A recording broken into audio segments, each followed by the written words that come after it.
Welcome to the Tech Egg. Don't get scrambled. Enjoy the video. Hello everyone.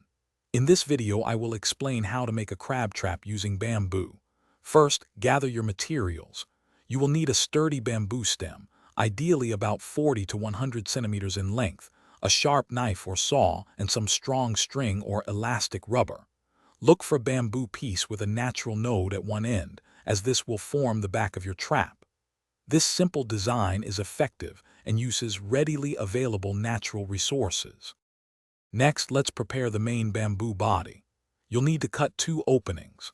First, create a rectangular trapdoor hole, roughly 2.5 centimeters by 7 centimeters, near the open end.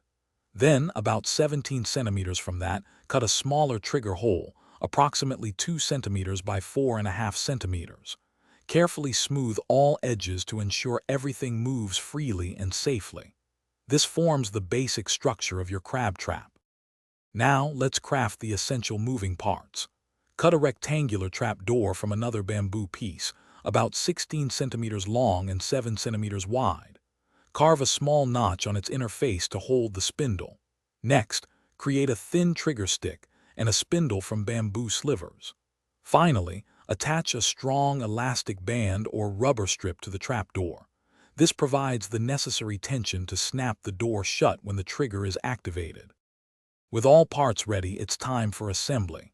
Insert the trapdoor into its opening. Then, position the spindle so it holds the door open with one end resting on the trigger stick.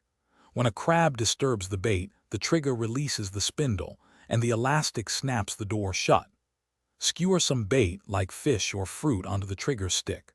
Place your finished trap in shallow water, perhaps near mangrove roots, and wait for your catch. Thanks for watching. Consider subscribing if I helped unscramble your problems.